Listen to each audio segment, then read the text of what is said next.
ہمارے دو دشمن ہیں جو ہمیں جادہ مستقیم سے ہٹانے کے لیے دن رات کوشاں ہیں، ایک نفس اور دوسرا شیطان۔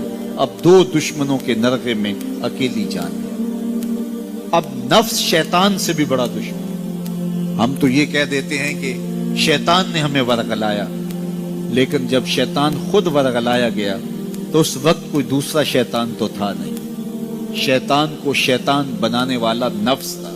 اس نے سر اٹھا کے اندر سے کہا تھا نا، انا خیر منہ، میں بہتر ہوں، خلقتنی من نار وخلقتہ من طین، تو نے آدم کو مٹی سے اور مجھے آگ سے بنایا، آگ افضل ہے، مٹی مفضول ہے، لہذا افضل مفضول کو سجدہ کیسے کریں؟ اس کے نفس نے یہ دلیل تراشی تھی۔ اللہ چاہتا تو اس کی دلیل کے بتی ادھیڑ کے رکھ دیتا، لیکن کوئی جواب نہیں دیا، بلکہ فرمایا میرے دربار سے نکل جا۔ اللہ اکبر۔ تو شیطان کو جو دلیل سکھائی اس کے نفس نے سکھائی۔ تو شیطان اور نفس دو بڑے دشمن، یہ دونوں ہمارے ساتھ ہیں۔ لیکن اللہ کا کرم یہ ہوا، اذا جاء رمضان سلسلۃ الشیاطین، جب ماہ سیام آیا شیاطین جکڑ دیے گئے۔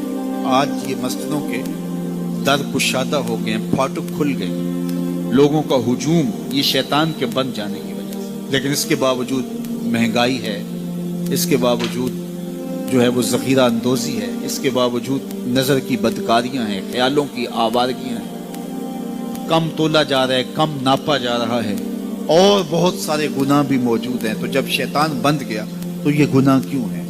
تو جواب اس کا یہ ہے کہ نفس موجود ہے۔ شیطان کے بندنے کی وجہ سے نیکی کا ماحول پیدا ہوا، نفس کے موجود ہونے کی وجہ سے برائی کا ماحول موجود ہے۔ لیکن ہمارے لیے موقع ہے کہ شیطان بند گیا، نفس کا مقابلہ کریں۔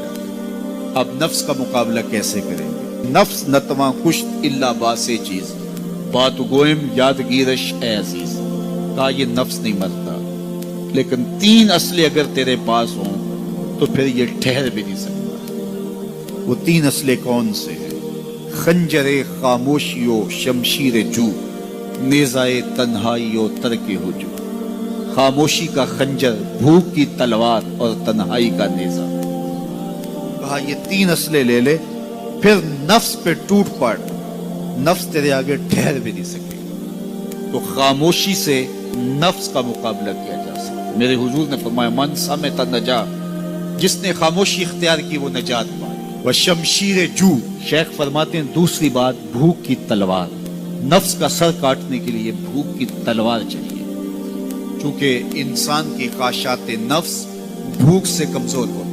میرے اور آپ کے آقا و مولا نے ارشاد فرمایا، اے جوانوں کے گروہ، تم میں سے اگر کوئی نکاح کرنے کی طاقت رکھتا ہے تو وہ دیر نہ کرے، فوراً نکاح کر لے۔ یہ نظر اور پارسائی کا محافظ ہے، یہ تمہاری عصمت کے جوہر کو لٹنے نہیں دے گا، تمہاری عزت، تمہاری آبرو، تمہاری پارسائی کا محافظ بن جائے گا نکاح۔ اور اگر تم میں نکاح کرنے کی فی الحال طاقت نہیں ہے، تمہارے حالات ایسے نہیں ہیں، تو فرمایا کہ فعلیہ بالصوم، تو کثرت کے ساتھ روزے رکھو، فإنہ لہ وجاء، اس لیے کہ یہ قاطع شہوات۔ تو بھوک سے نفس کی تہذیب ہوتی ہے، بھوک سے خواہشات نفس مٹتے ہیں، آرزویں کم ہوتی ہیں۔ اس لیے ہمیں بالخصوص جوانی کی عمر کے اندر نوجوانوں کو کثرت کے ساتھ روزے رکھنے کی تلقین کرنی چاہیے، تاکہ وہ اپنی اس عمر کو، اپنی جوانی کو کہیں غلیظ نہ کر بیٹھیں، اور اپنی جوانی کے تقدس کو، عصمت کے جوہر کو کہیں برباد نہ کر بیٹھیں۔ یہ سب سے قیمتی سرمایہ ہے کسی شخص کا کہ اس کی عصمت کا جوہر پاکیزہ رہے۔ اگر یہ جوہر لٹ گیا تو پھر اس کے باطن کا چہرہ مسخ ہو گیا، اس کے اندر کی دنیا لٹ گئی، اس کے پلے کچھ نہ رہا اگر اس کی عصمت ہی محفوظ نہ رہی۔ تو عصمت کی حفاظت کے لیے کثرت کے ساتھ روزے رکھنے کی تلقین کی گئی۔ تو کہا کثرت کے ساتھ روزے رکھو، یہ تمہارے لیے قاطع شہوات ہوں گے اور تمہارے نفس کی تہذیب کا ایک مؤثر ذریعہ۔ اور تیسری چیز ارشاد فرمائی، خنجر خاموشی و شمشیر جو، نیزائے تنہائی و ترک ہجو، تنہائی کا نیزہ۔ میلوں ٹھیلوں میں زیادہ پہنچنا، بازاروں میں جانا سوائے فتنے کے اور کچھ نہیں۔ اس لیے فرمایا گیا مسجد میں جلدی جاؤ دیر سے آؤ، اور بازار میں دیر سے جاؤ جلدی واپس آ جاؤ۔ تمہارا دل مسجدوں میں لگنا چاہیے۔